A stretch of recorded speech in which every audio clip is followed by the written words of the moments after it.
बिखरते हैं रिश्ते सीजन 2। अमीरुल मोमिनीन हज़रत अली इब्न अबी तालिब अलैहिस्सलाम फरमाते हैं, इंसान उस दौलत पर क्यों तकब्बुर करता है जो अगर हलाल है तो हिसाब देना पड़ेगा और अगर हराम है तो अजाब सहना पड़ेगा।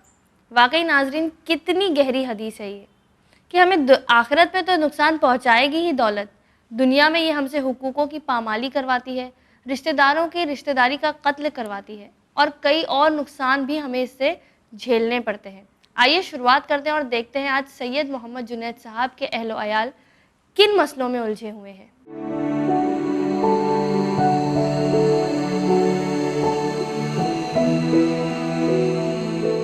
क्यों बिखरते हैं रिश्ते सीजन 2।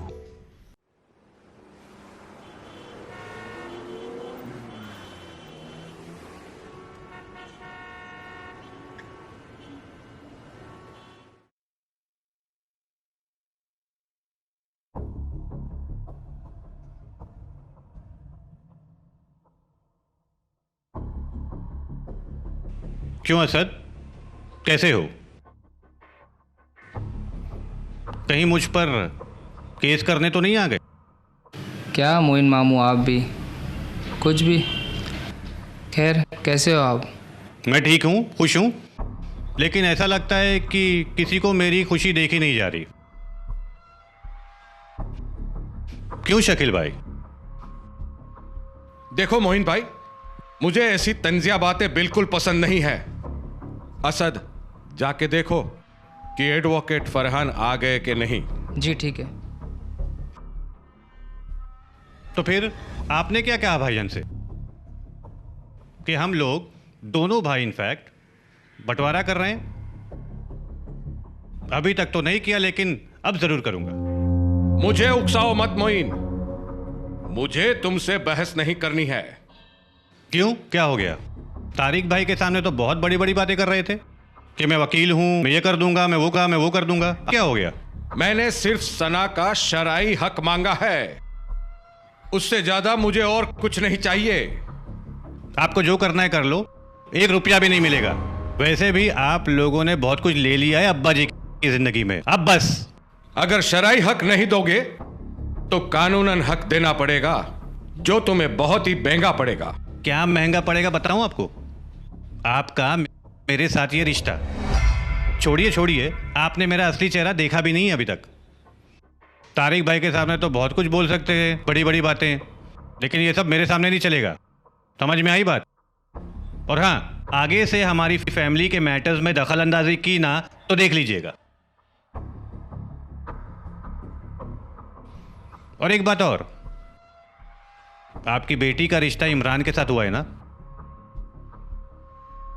बताइए, या तो ये रिश्ता टूटेगा या तो आपको इतनी दौलत देनी पड़ेगी कि नानी याद आ जाएगी। समझ में आई बात?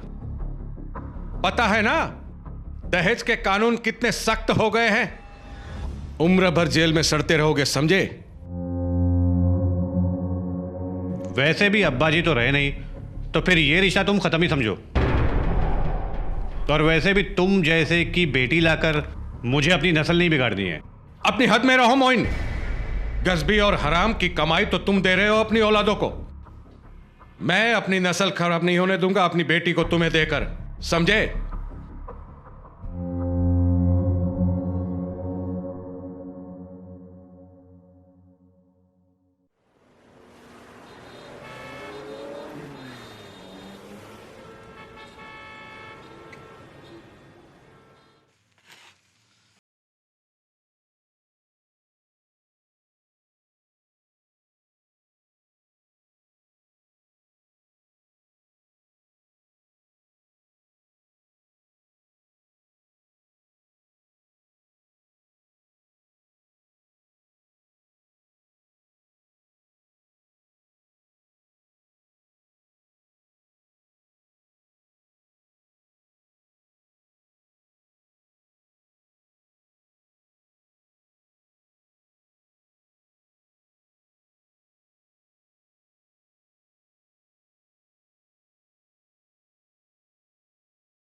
हेलो। हाँ हेलो। आज आपको हमारी याद कैसे आ गई? सब खैरियत? अलीशा, मैं मजाक के मूड में नहीं हूँ, प्लीज। तुम्हें अंदाजा भी है यहाँ क्या हो रहा है? ओह आई एम सॉरी, सब ठीक तो है? क्या हुआ? अभी अभी चाचा जान और बाबा की बहुत बड़ी लड़ाई हुई है, जिसकी वजह सिर्फ तुम्हारे अब्बा है। ये क्या कह रहे हैं आप? क्या हुआ है? बाबा ने बैंक से पैसे निकाले थे और पुप्पी ने देख लिया था। पुप्पी ने देख लिया तो सीधा सीधा आके बाबा से बताती। पुप्पा को बताने की क्या जरूरत थी? उनके मिजाज से तो वो बिल्कुल वाकिफ है। तो इन सब में अब्बू जान की क्या गलती हो गई है? मामू जान को क्या जरूरत थी बिना किसी भाई बहनों को बताए इतनी बड़ी रकम विड्रॉ करने की बैंक से? और अब्बू तो बिल्कुल सही कह रहे हैं, शरण अम्मी का भी हक बनता है इस पर। देखो, मुझे बहस करने वाली औरतें बिल्कुल पसंद नहीं है। समझ में आ रहा है? जो कह रहा हूँ वो सुनो। अगर पुप्पी ने देख भी लिया था तो सीधा सीधा आके बाबा से बात करती। पुप्पा को बताने की क्या जरूरत थी, जबकि उनके मिजाज से वो बिल्कुल वाकिफ है। पुप्पा को तो आदत है हर छोटी बात की बतंगड़ बनाने की। अगर आपको जबान चलाने वाली औरतें नहीं पसंद तो मुझे भी वो मर्द बहुत बुरे लगते हैं जो हर चीज का जिम्मेदार अपने बीवी के मायके वालों को ठहराते हैं। अलीशा, तुम्हें समझ में आ रहा है मैं क्या कहने की कोशिश कर रहा हूँ? हम सब एक फैमिली है। तुम ये टिपिकल औरतों की तरह क्या मायके वाले ससुराल वाले कर रही हो? तो आप भी अपने फूफा फूफी के बारे में ऐसे कैसे बातें कर सकते हैं? एक तो आज तक आपने मुझे कभी कॉल नहीं किया और आज किया भी तो इस झगड़े के लिए। देखो, मैंने सोचा था तुम अपने अम्मी अब्बू से बात करोगी, कुछ मामला संभलेगा, लेकिन नहीं, तुम तो मुझसे बहस करने लगी। अब देखो आगे क्या क्या होता है। हाँ, मैंने तुम्हें कॉल करके बड़ी गलती कर दी। मुझे तो लगता है मैंने आपसे शादी करके ही बहुत बड़ी गलती कर दी है। बहरहाल, आगे से बड़ों के झगड़े को सुलझाने के लिए मुझे कॉल ना करें। खुदा हाफिज। समझती क्या खुद को? जैसा मैंने बड़े खुशी से शादी की थी उससे, मुझ पर भी दादा जान का उतना ही दबाव था। ये कौन सा तरीका है बात करने का? वो तुम्हारा शौहर है। मानती हूं मैं कि तुम बचपन से एक साथ पले बड़े हो, लेकिन वो तुम्हारा शौहर है, इस तरह से बात नहीं कर सकते। अम्मी, वो इमरान हो या और कोई भी हो, लेकिन आपके और अब्बू के बारे में ऐसे बात करेगा तो मैं नहीं सुन के लेंगी। वैसे क्या कह रहा था वो कि तुम इतनी आग बबूला हो रही हो?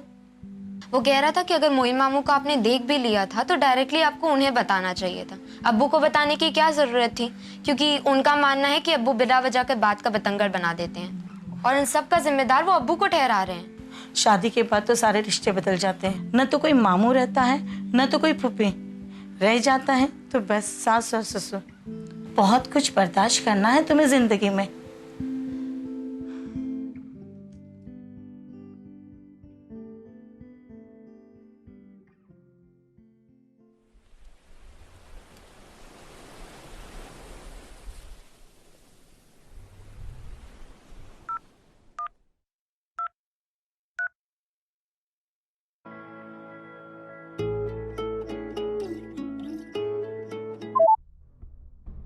अस्सलाम वालेकुम मोइन।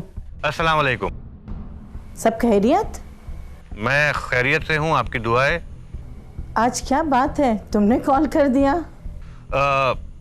सनाबाजी, आप घर पर आ जाइए, कुछ आपसे ज़रूरी बातें करनी है। क्यों, क्या बात है? सनाबाजी, बात थोड़ी लंबी है, फ़ोन पर ये सब बातें करना मुनासिब नहीं है। आप एक काम कीजिए, जल्दी घर पर आ जाइए, कल आ जाइए, कोई प्रॉब्लम नहीं है। ठीक है, हम कल सुबह इंशाल्लाह पहुंचते हैं। खुदा हाफिज।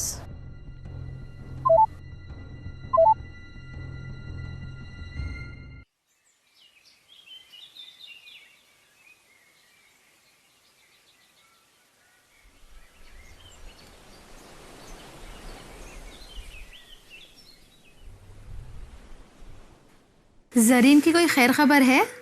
नहीं, बस वही जो अब्बा जी के 40वें में बात हुई थी, बस उसके बाद से बात नहीं हुई। आपकी हुई? नहीं, मेरी भी नहीं हुई। उस बेचारी की भी किस्मत अजीब है। इतनी कम सीनी में शादी हुई और एक बेटा होते ही आफ्ताब भाई का इंतकाल हो गया। भाभी, याद है आपको जब जरीन नई नई शादी होके आई थी तो हम देवरानी जेठानियाँ कितने अच्छे से रहते थे, सब मिलकर, कितना अच्छा लगता था। और घर में इतने सालों बाद एक छोटा बच्चा आया था, माशाल्लाह रज़ा भी काफ़ी बड़ा हो गया है। मगर सच पूछिए भाभी तो आफ्ताब भाई के गुजर जाने के बाद ज़रीन ने दूसरी शादी नहीं की। वो चाहती तो दूसरी शादी कर सकती थी और यहाँ भी रह सकती थी चाहती तो, और रज़ा भी अपने भाई बहनों के साथ बड़ा होता। काफ़ी संजीदा किस्म की औरत है। हाँ खैर, शादी करने में कोई बुराई ना थी, कर लेती तो अच्छा होता। इतनी बड़ी ज़िंदगी पड़ी है उसके आगे, अकेले कैसे कटेगी। खैर, उसकी मर्ज़ी, उसकी ज़िंदगी। चलो लंच की तैयारी कर लें, सबका नाश्ता हो गया है। चलिए। मगर भाभी हाँ? आज दिल बहुत घबरा रहा है, पता नहीं क्या होने वाला है, और मेरा तो कुछ करने का भी दिल नहीं कर रहा है। सच बुशरा, अब्बा जी के गुजरते ही सब कुछ बहुत जल्दी बदल गया है। आज पता नहीं क्या होगा, खुदा खैर करे। एक तो तारिक की तबीयत आजकल बहुत ख़राब रहती है। मुझे तो डर है इतने मसलों की वजह से कहीं उन्हें कुछ ना हो जाए। खुदा ना करे भाभी, आप ये सब बिल्कुल मत सोचिए। खुदा सब कुछ ठीक कर देगा, और ये आपस के खूनी रिश्ते हैं, भाई बहन हैं, चाहे जितना भी लड़ें और कहाँ तक के लड़ेंगे। बुशरा, मुझे तो लगता है हमारे घर को किसी की बहन नज़र लग गई है। कितनी खुशियाँ थी हमारे घर में। अब्बा जी हज से वापस आ रहे थे, अलीशा इमरान की रुखसती होने वाली थी। एकदम से क्या हो गया घर में। नाज, बुशरा, मुझे तारीक बुला रहे हैं, मैं आती हूँ।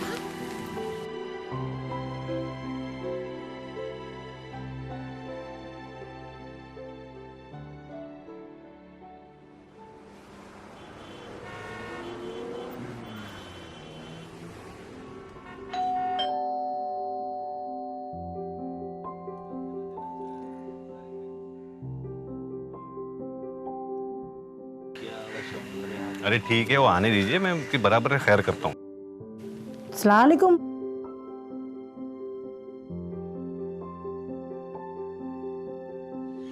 वालेकुम अस्सलाम सना।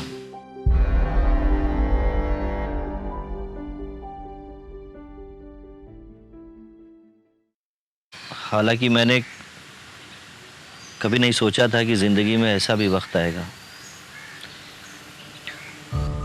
लेकिन वक्त के आगे किसकी चलती है। सना, मैं तुमसे एक बात पूछना चाहता हूँ।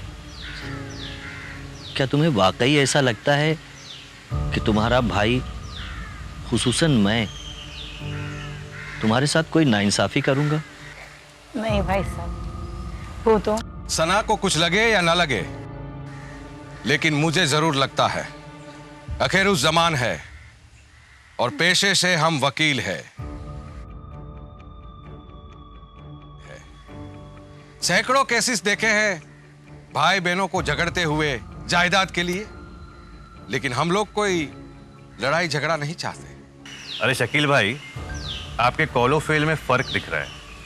आप बोल तो रहे कि आप लड़ाई झगड़ा नहीं करना चाहते, लेकिन दिखाई तो ये दे रहा है कि पूरी तैयारी में आए हैं। आप तो मुझसे बात ही ना करें तो बेहतर है।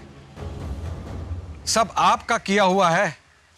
आपको किसने हक दिया कि बहन को बगैर पूछे अकाउंट से रुपए निकाले, जबकि वो भी एक हिस्से की हकदार है।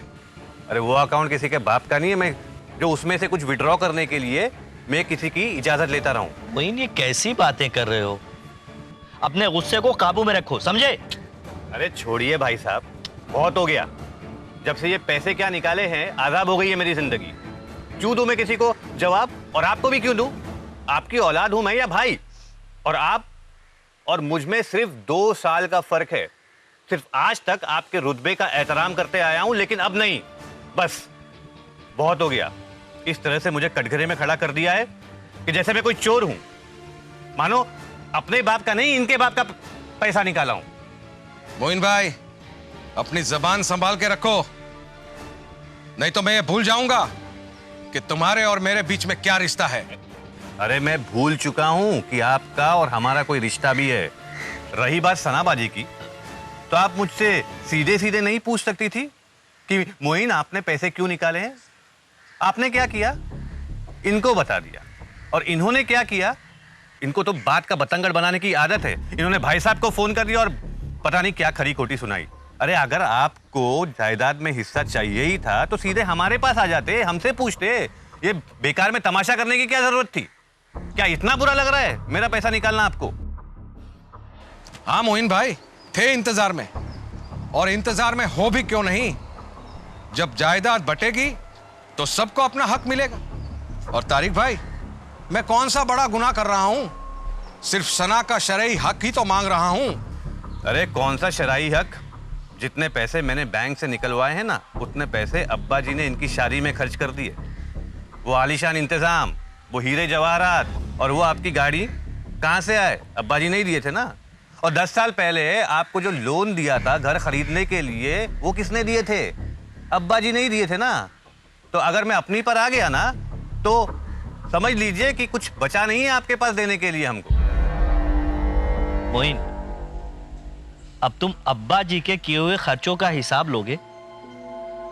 मोइन, क्या हो गया है तुमको? ये तुम कैसी बातें कर रहे हो? अल्लाह का दिया हुआ सब कुछ है मेरे पास, मुझे कुछ नहीं चाहिए। और इन प्रॉपर्टी और पैसे की वजह से मैं आप लोगों से रिश्ता नहीं तोड़ना चाहती, लेकिन मोइन आज तुमने मेरा बहुत दिल दुखाया। मुझे बहुत अजियत दी आपने। क्यों? सच सुना तो बुरा लग रहा है आपको? नहीं सुना जा रहा है कि आपका अभी कोई हक नहीं बनता? मोइन, आप कैसी बात कर रहे हो? सब कुछ सनाबाजी के अब्बा का ही तो है। अरे बहुत सुन ली तुम लोगों की बकवास। और तुम अपनी बेटी का रिश्ता इनके पास देने जा रही हो, जो तुम्हें कुछ नहीं समझते, तुम्हारी हैसियत को कुछ नहीं समझते। वो तुम्हारी बेटी को क्या समझेंगे? अरे हमें भी कोई शौक नहीं है आपके साथ में रिश्ता जोड़ने का। वो तो अब्बा जी ने ये रिश्ता मंजूर किया था, इसके लिए मजबूरी में मुझे भी उसको अपनाना पड़ा। नहीं तो हमें कोई शौक नहीं है आपके घर में रिश्ता करने का। अरे तो अब अब्बा जी भी नहीं रहे और कोई मजबूरी भी नहीं रही। मैं आज अभी इसी वक्त ये रिश्ता तोड़ता हूं और तुम लोगों से ताल्लुकात भी खत्म करता हूं। चलो उठो सना, और समझो तुम्हारे भाई मर गए। चलो सना, चलो। अरे शकील भाई सुनिए प्लीज, बैठिए तो सही। सना रुको, सना। तारिक भाईजान रहने दीजिए, जाते हैं तो जाए। पता नहीं इतनी सी बात का बतंगड़ बना दिया। कहां से आ जाते हैं ऐसे लालची लोग, खुद तो कुछ कमा नहीं सकते। लालची किसको बोलता है? अरे अपना घर है, हक अरे मांगना क्या गुनाह है? अरे पछताएगा, बहुत पछताएगा। छोड़ूंगा नहीं। कोर्ट में जा, मैं भी देख लूंगा। कोर्ट में लेके जाएगा मुझे। अब से नहीं हक अरे नहीं। जाना, कानून से देना पड़ेगा, कानून से। किसी को छोड़ूंगा नहीं, सबको रोड पे लाऊंगा, रोड पे। सही हक से नहीं, कानूनन देना पड़ेगा, कानूनन।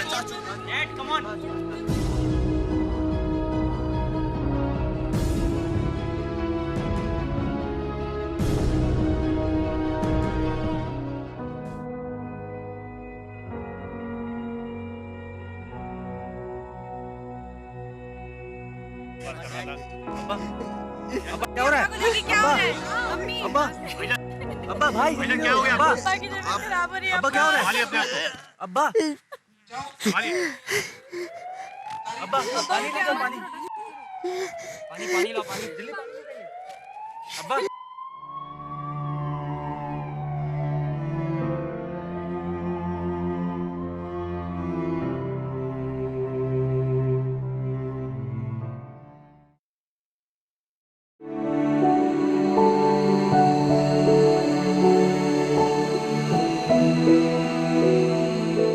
क्यों बिखरते हैं रिश्ते सीजन 2। आइए मुलाकात करते हैं प्रोफेसर कमालुद्दीन अकबर साहब से और देखते हैं कि आज वो हमारे किन मसलों का हल बताने वाले हैं। अस्सलाम वालेकुम। वालेकुम सलाम व रहमतुल्लाहि व बरकातुह। मतलब अक्सर भाइयों को ये शिकायत होती है कि बहनों की शादी में इतना खर्चा किया जाता है, कई बार हैसियत नहीं होती है तो कर्ज लेके खर्चा किया जाता है, जो एट द एंड उन्हें ही चुकाना पड़ता है। कहीं ना कहीं अगर अब्बा रिटायर हो गए हैं या गुजर गए हैं तो उन्हें ही चुकाना पड़ता है। फिर साथ ही साथ उनका जायदाद में भी हक रहता है। तो क्या उनकी ये शिकायत जायज़ है, जैसे मोइन शिकायत कर रहा है, कि आप पे तो ये सब खर्चा हो चुका है, अब आपका कोई हिस्सा बनता नहीं है, क्या ये शिकायत जायज़ है? नहीं, ये बिल्कुल इस एतबार से गलत है कि जो मीरास का सवाल किसी आदमी के शुरू होता है वो उसकी जिसकी मीरास होती है उसकी मौत पर ही शुरू होता है। ज़िंदगी में वो जितने चाहे खर्च करें, क्योंकि उनको उन भाई को ये तो नज़र आ रहा है कि इनके ऊपर कितना खर्च हुआ है, उन्हें वो खर्च नज़र नहीं आ रहा है जो उन पर खुद हुआ है।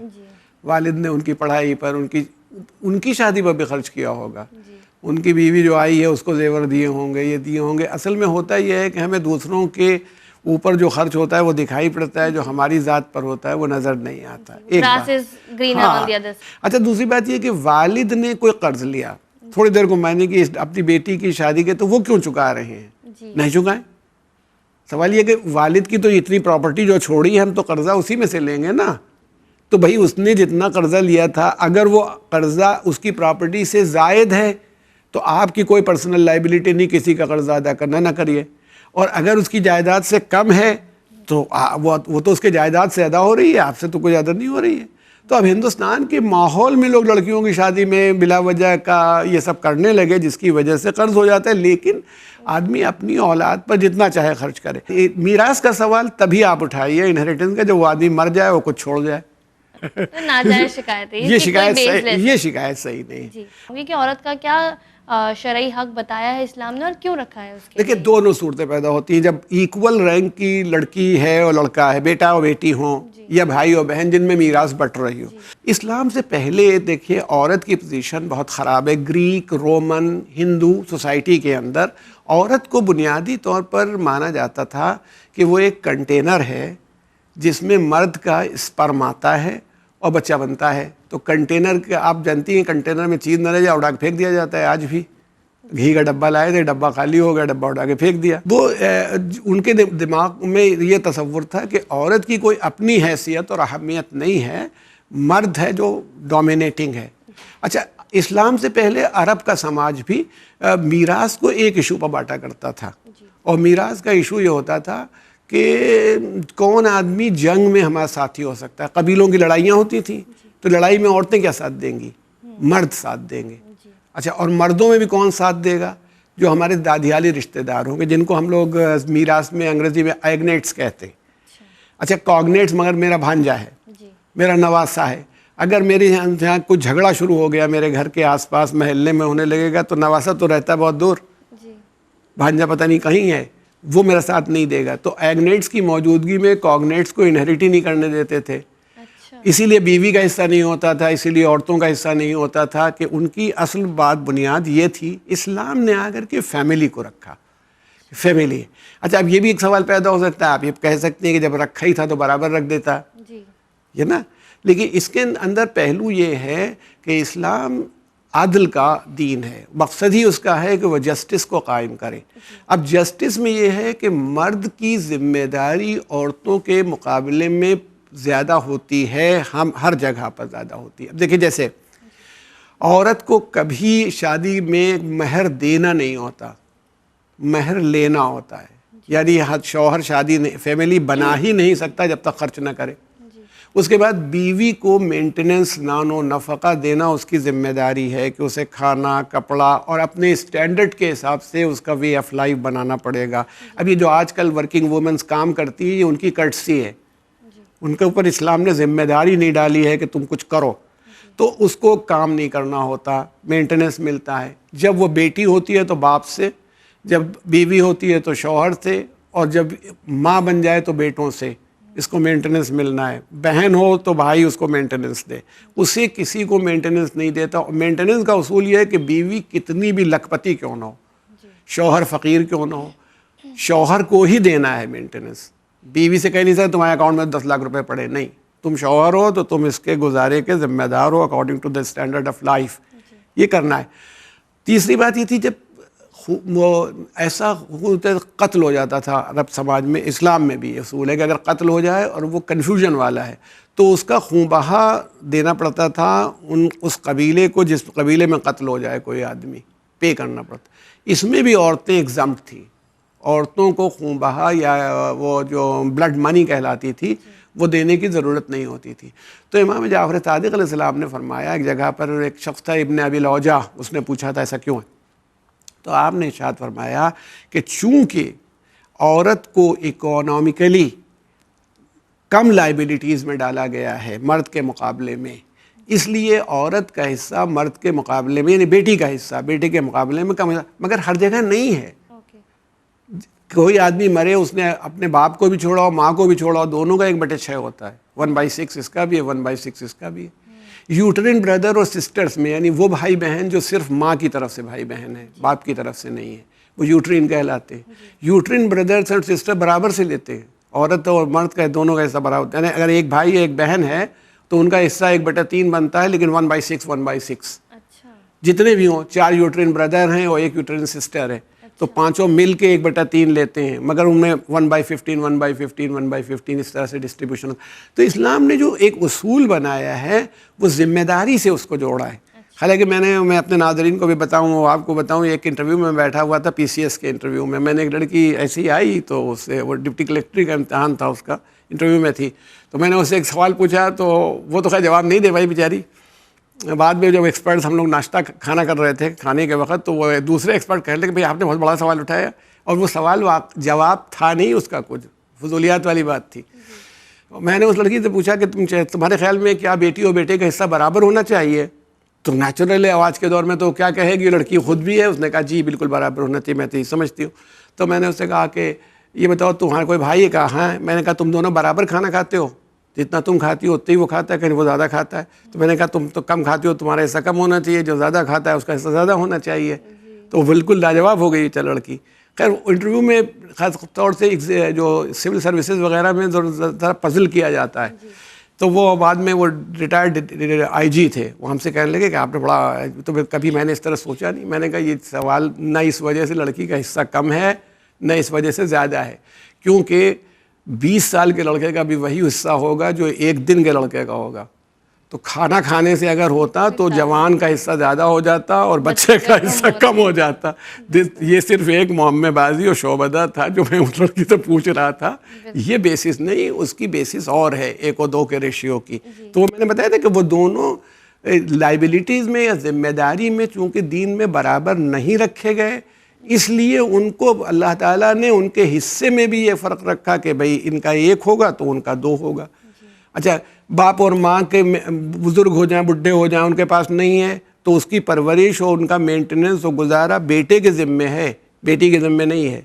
बेटी कर दे तो ये उसकी रहमदिली और कर्टसी है, चाहे कितना ही क्यों ना हो, बेटी की जिम्मेदारी नहीं है कि वो ये काम करे। तो इसलिए मैं कह रहा हूँ कि वो जो आपको एक किसी एपिसोड में आपने ये बात पूछी थी, जिसमें हमने जवाब भी दिया था कि बड़े बेटे के ऊपर एक जिम्मेदारी होती है कि बाप की जो फौजशुदा नमाजें वगैरह हैं या वो हैं उनको वो अदा करे। अगर बड़ी बेटी हो तो उस पर जिम्मेदारी नहीं है कि वो ये करे, उनको कई जिम्मेदारियों से भी बरी जी बहुत सी जिम्मेदारियों से, यानी नान और नफ़का देने की, महर की जिम्मेदारी, या ये दियत जो कहलाती है, ब्लड मनी, इन सब से चूँकि एग्जम्प्ट रखा गया, इसलिए उनका हिस्सा इन कंपैरिजन टू सन कम है। आपके समाजी एतबार से भी यही है। आप समाजी एतबार से मान लीजिए बाप कोई काम करता था, एक दावत किया करते थे साल में, हुजूर की विलादत पर एक दावत करते थे।